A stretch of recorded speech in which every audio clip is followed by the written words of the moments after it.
നിഷ്കളങ്കനെ ദൈവം ഉപേക്ഷിക്കുകയില്ല, തിന്മ പ്രവർത്തിക്കുന്നവനെ കൈപ്പിടിച്ച് നടത്തുകയുമില്ല. ജോബ് 8:20.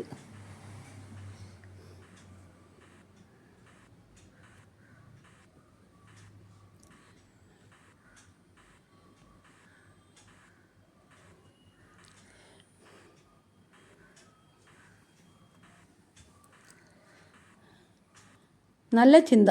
ഒരു ദിവസം പുലർച്ചയ്ക്ക് ലിയോ ടോൾസ്റ്റോയി ഒരു പള്ളിയിൽ പ്രവേശിച്ചു. അപ്പോൾ അവിടെ ഒരാൾ കുമ്പസാരം നടത്തുകയായിരുന്നു. അയാളുടെ വാക്കുകൾ ടോൾസ്റ്റോയി കേൾക്കുവാനിടയായി. അവ ഇങ്ങനെയായിരുന്നു: ദൈവമേ, ഞാനൊരു പാപിയാണ്. നീ എന്നോട് ക്ഷമിക്കണമേ, ഇല്ലെങ്കിൽ എനിക്ക് രക്ഷയില്ല. ഞാൻ പലരെയും ചൂഷണം ചെയ്തു, കൊള്ളയടിച്ചു. എന്നെ നിനക്ക് ഇഷ്ടമുള്ളവനാക്കി എങ്ങനെ മാറ്റണമെന്ന് എനിക്കറിയില്ല. നീ കരുണ കാണിക്കാത്ത പക്ഷം എനിക്ക് വേറെ വഴിയില്ല.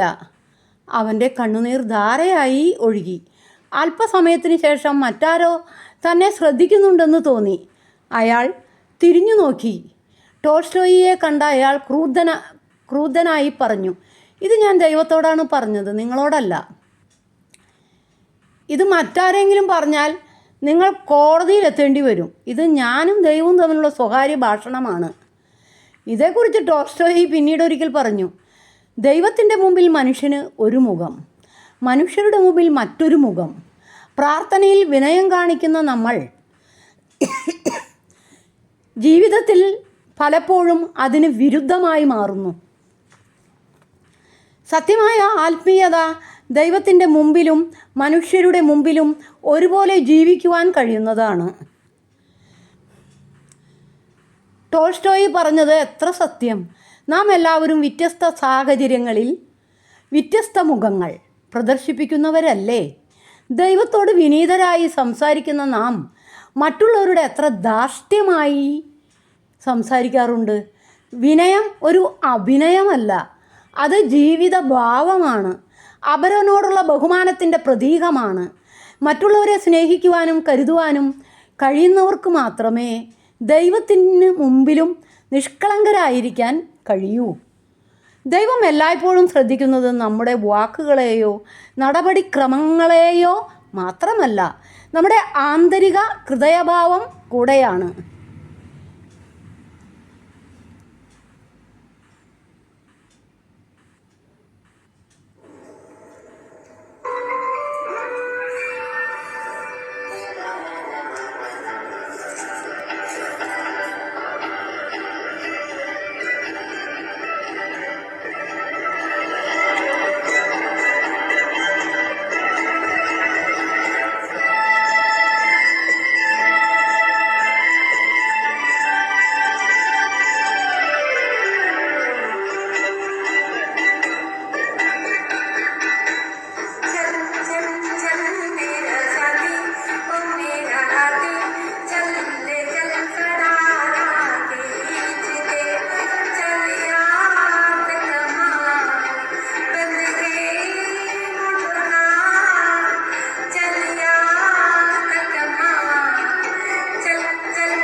30 കൊല്ലം മുൻപ് മസ്കറ്റിലെ ബീച്ചിലാണ് ഫ്രണ്ട്സിൻ്റെ ഭാര്യയും മക്കളും എൻ്റെ ഒരു മോള് ഫോട്ടോയിലില്ല, പക്ഷേ വയറ്റിലുണ്ട്.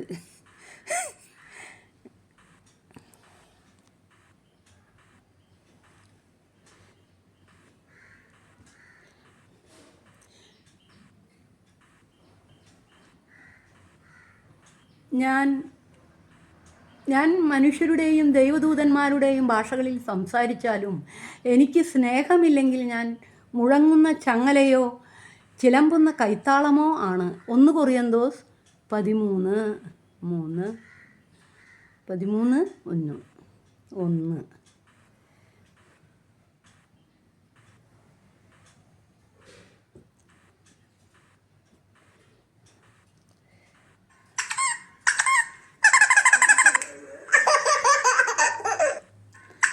ഇത് എൻ്റെ ആങ്ങളയുടെ മോനും കുട്ടിയുമാണ്.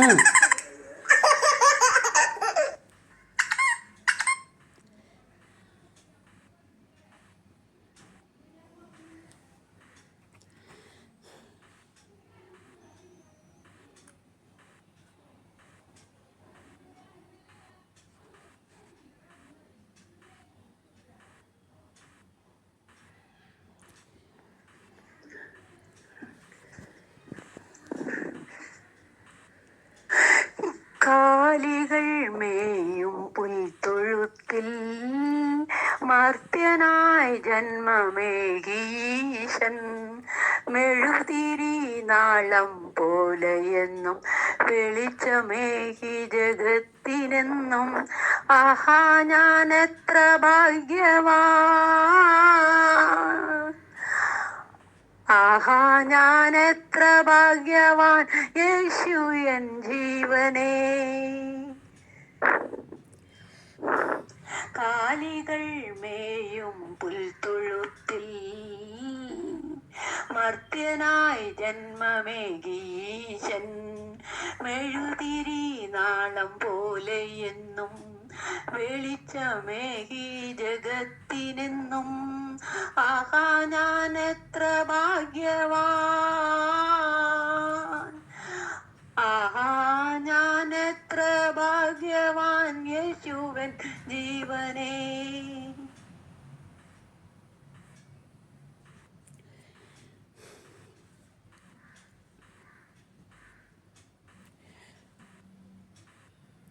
പെയ്തൊഴിഞ്ഞ മഴയെ തിരികെ വിളിക്കാൻ കഴിയില്ല.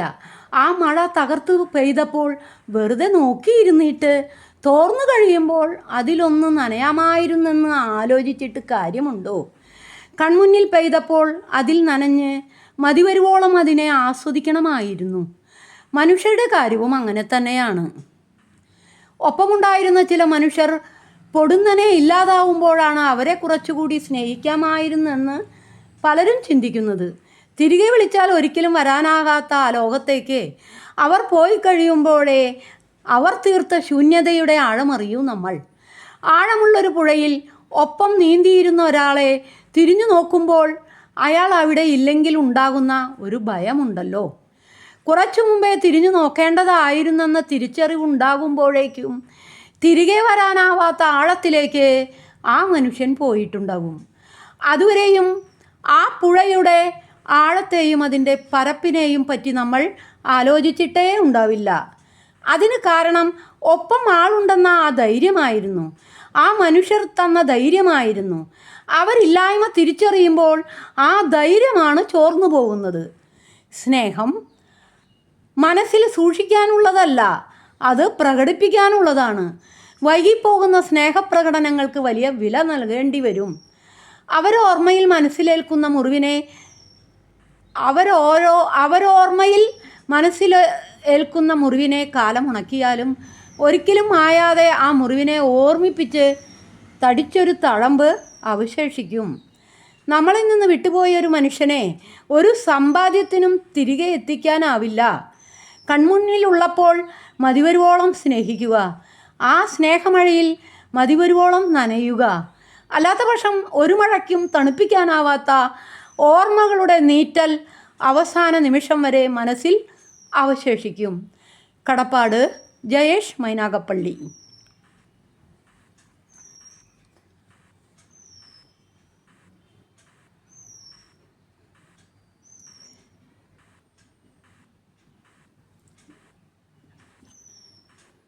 ഓരോരുത്തർക്കും അവരുടേതായ നിയോഗങ്ങളുണ്ട്, സ്വപ്നങ്ങളും. അതിനുവേണ്ടി ജീവിക്കുമ്പോഴാണ് ജീവിതത്തിന് അർത്ഥം തോന്നുന്നത്. ചിലപ്പോൾ ചുറ്റുമുള്ളവരുടെ പ്രീതിക്കു വേണ്ടി, നല്ല വാക്കിനു വേണ്ടി നമ്മൾ ജീവിച്ചു തുടങ്ങും. അങ്ങനെയാണ് ജീവിച്ചിരിക്കുന്നതിൻ്റെ സന്തോഷം നമുക്ക് അനുഭവിക്കാൻ കഴിയാതെ പോകുന്നത്. ഒരു കാര്യം ചോദിക്കട്ടെ, ഇപ്പോൾ പൂർത്തിയാക്കാൻ ഓടുന്ന ലക്ഷ്യം ശരിക്കും എൻ്റേത് തന്നെയാണോ? അതോ മറ്റാരോ കാണിച്ചു തന്ന മലയാണോ ഞാൻ ക്ലേശിച്ച് കയറിക്കൊണ്ടിരിക്കുന്നത്? ഇതിന് ഇടയ്ക്കിടെ ഉത്തരം തേടണം. സ്തുതിയായിരിക്കട്ടെ.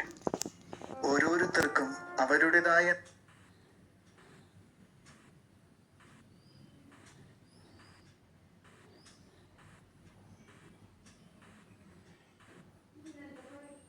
ഒരാൾക്കൊരാളെ എത്ര തവണ വേണമെങ്കിലും പറ്റിക്കാൻ പറ്റും.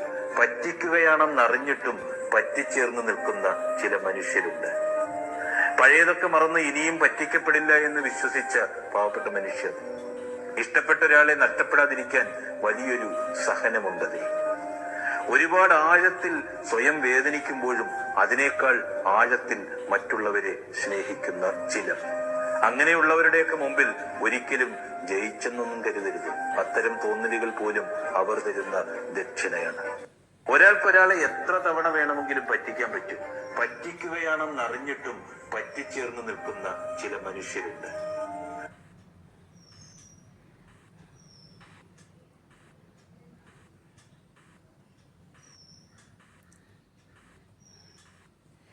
ഏകാന്തത എന്നൊരു അവസ്ഥയുണ്ടല്ലോ, അത് വല്ലാത്തൊരു ശാപമാണ്.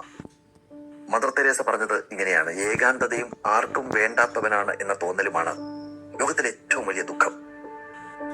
ഈ സോളിറ്റ്യൂഡ് എന്ന വാക്കിനും ലോൺലിനെസ് എന്ന വാക്കിനും നമ്മൾ ഗൂഗിളിൽ മലയാള പദം അന്വേഷിച്ചു കഴിഞ്ഞാൽ ഏകാന്തത എന്ന അർത്ഥമാണ് കിട്ടുക.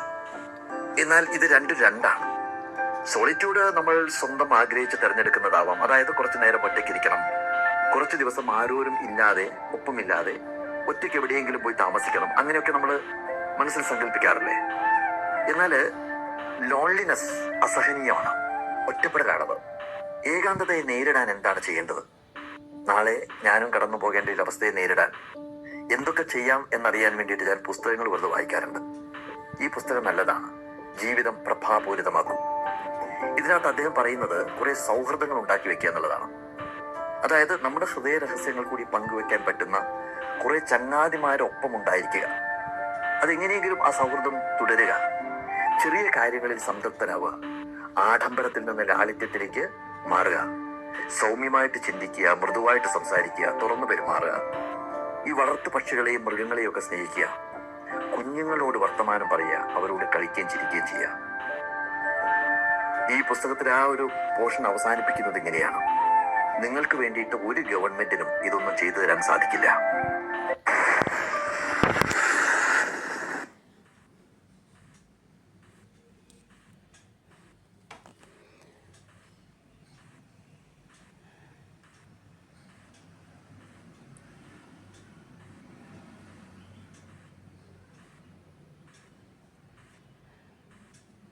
ആവശ്യമില്ലാത്ത കാര്യങ്ങളിൽ ഇടപെട്ട് പണവും മാനവും സമയവും നഷ്ടമായിട്ടുള്ള ആളാണെങ്കിൽ നിങ്ങൾക്ക് വേണ്ടിയാണ് ഈ കഥ.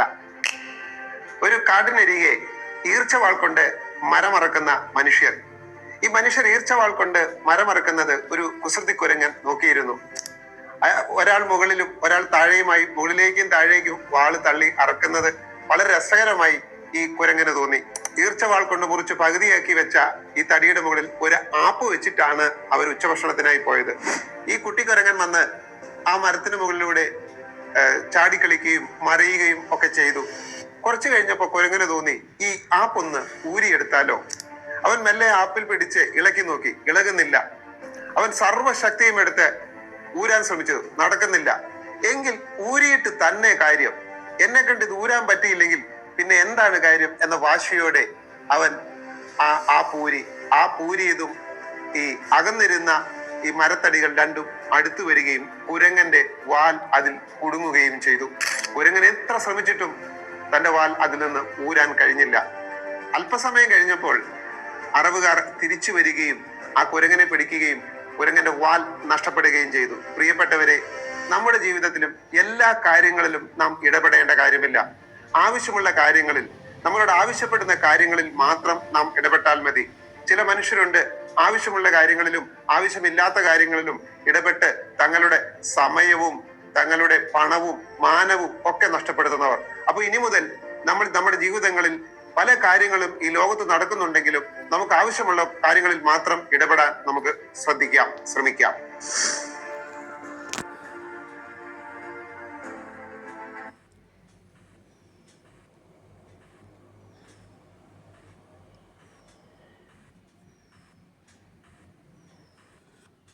ഒരാൾക്ക് മറ്റൊരാളില് ഉടമസ്ഥതാ ബോധം ഉണ്ടാകുമ്പോഴാണ് അവർക്കിടയിലുള്ള യഥാർത്ഥ സ്നേഹം ഉടഞ്ഞു പോകുന്നത്.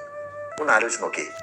മാതാപിതാക്കൾക്ക് മക്കളിൽ, ഭർത്താവിന് ഭാര്യയിൽ, ഭാര്യയ്ക്ക് ഭർത്താവിൽ, കാമുകന് കാമുകിയിൽ, കാമുകിക്ക് കാമുകനിൽ, അധ്യാപകർക്ക് വിദ്യാർത്ഥികളിൽ, മേലുദ്യോഗസ്ഥന് കീഴുദ്യോഗസ്ഥരിൽ, അങ്ങനെ ഒരാൾക്ക് മറ്റൊരാളിൽ ആധിപത്യം അധികമാകുമ്പോൾ അവർക്കിടയിൽ നിസ്വാർത്ഥമായ സ്നേഹം കുറഞ്ഞു പോകുന്നു.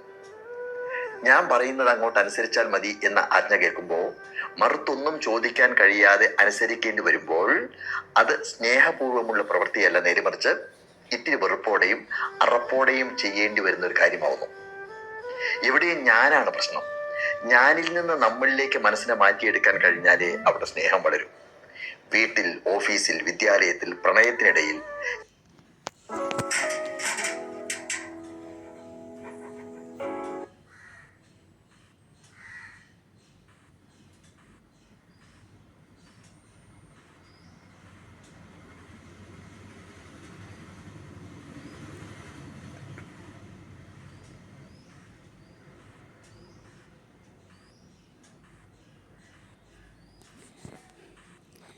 ഇന്ന് ജൂബിലി മിഷൻ ഹോസ്പിറ്റലത്തെ ഫ്രാൻസിസ് ആലപ്പട്ടച്ചൻ്റെ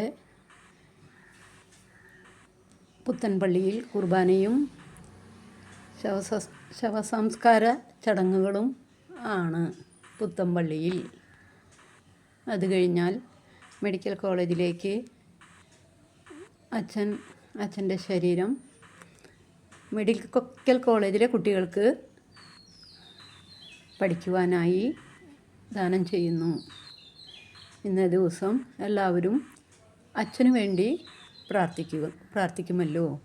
കുറച്ചു കൊല്ലം മുന്നേ എൻ്റെ ആത്മാവാണ് സഹായകൻ എന്ന ബുക്ക് പ്രകാശനം ചെയ്യാൻ അവതാരിക എഴുതി തരാൻ പറ്റുമോ എന്ന് ചോദിച്ചപ്പോൾ അത് പറ്റില്ല, സഭയിൽ അങ്ങനെ ഒരു നിയമമില്ല എന്ന് പറഞ്ഞു. അതായത് കുടുംബജീവിതം നയിക്കുന്നവരുടെ ബുക്കിന് അവതാരിക എഴുതാൻ എങ്കിലും എന്നോട് ഇങ്ങോട്ട് പറഞ്ഞു പുസ്തകം പ്രകാശനം ചെയ്യാമെന്ന് ഞാൻ ചോദിച്ചപ്പോൾ അത് സമ്മതിച്ചു. അങ്ങനെ എൻ്റെ ആങ്ങളയുടെ മോൻ്റെ കല്യാണത്തിൻ്റെ ചടങ്ങ് കഴിഞ്ഞ് അരുണാട്ടുകര പള്ളി ഹാളിൽ അച്ഛനെ പോയി കൊണ്ടുവന്നു. എൻ്റെ ആത്മാവാണ് സഹായകൻ പുസ്തകം പ്രകാശന കർമ്മം നടത്തി തന്നു. ഒരുപാട് നന്ദിയുണ്ട് എനിക്ക് ആലപ്പട്ടച്ചനോട്. എൻ്റെ അടുത്ത് നിൽക്കുന്നത് എൻ്റെ രണ്ടാമത്തെ മകളാണ്. അതിൻ്റെയും അപ്പുറത്ത് നിൽക്കുന്ന പെൺകുട്ടി അനിയത്തിയുടെ മോളാണ്. ആലപ്പട്ടച്ചൻ്റെ ഇങ്ങേ സൈഡിൽ നിൽക്കുന്നത് എൻ്റെ ആങ്ങളയുടെ ഭാര്യയാണ്, ഷീല ടീച്ചർ. എൻ്റെ ആങ്ങള ആൻ്റണി മരിച്ചു, 2001 മരിച്ചു. ആങ്ങളയുടെ പേര് ആൻ്റണി എന്നാണ്. എന്നെക്കാളും 6 വയസ്സിന് മൂത്തതാണ് ആങ്ങള. ആലപ്പട്ടച്ചൻ്റെ കൂടെ സെൻറ് തോമാസിൽ പഠിച്ചിട്ടുണ്ട്, സെൻറ് തോമസ് കോളേജിൽ. ആങ്ങളയുടെ മരണ ദിവസം മരിച്ച് കുർബാന ചെല്ലിക്കലിന് അച്ഛനെ വിളിക്കാൻ പോയപ്പോൾ അച്ഛൻ വന്നു. കുർബാന ചൊല്ലി. അരുണാട്ടുകര പള്ളിയാണ് ഇടവക ആങ്ങളയുടെ താമസിക്കുന്ന. അപ്പോൾ ആലപ്പാട്ടച്ചൻ ഒരു കാര്യം എന്നോട് പറഞ്ഞു. ഓമനയുടെ ആങ്ങള അന്ന് സെൻറ് തോമസ് കോളേജിൽ എൻ്റെ ക്ലാസ്സിൽ പഠിച്ചിരുന്ന ആ ക്ലാസ്സിലെ ഏറ്റവും ദരിദ്രനായ കുട്ടിയായിരുന്നു എൻ്റെ ആങ്ങള ആൻ്റണി ചേട്ടൻ. എന്നാൽ ഏറ്റവും ബുദ്ധി ഏറ്റവും ബ്രൈറ്റായിരുന്നു, ക്ലാസ്സിലെ ഏറ്റവും ബ്രൈറ്റ് എന്ന് പറഞ്ഞ പോലെ ക്ലാസ്സിലെ ഏറ്റവും നന്നായി പഠിക്കുന്ന കുട്ടിയായിരുന്നു ഓമനയുടെ ആങ്ങള ആൻ്റണി. എനിക്ക് ആൻ്റണിയെ ഒരുപാട് ഇഷ്ടമായിരുന്നു എന്ന് ആലപ്പാട്ടച്ചൻ പറഞ്ഞു. ദാരിദ്ര്യവും നന്നായി പഠിക്കും ചെയ്യും. അന്നത്തെ ദാരിദ്ര്യത്തിൻ്റെ ഒരു ഇതിൽ വളരെയധികം എളിമയും അന്ന് ഉണ്ടായിരുന്നു. ഇപ്പോൾ മരിച്ചിട്ട് വർഷം കുറേ ആയി ആങ്ങളെ മരിച്ചിട്ട്. എല്ലാവർക്കും നന്മ വരട്ടെ പ്രാർത്ഥിച്ചുകൊണ്ട് നല്ലൊരു ദിവസം.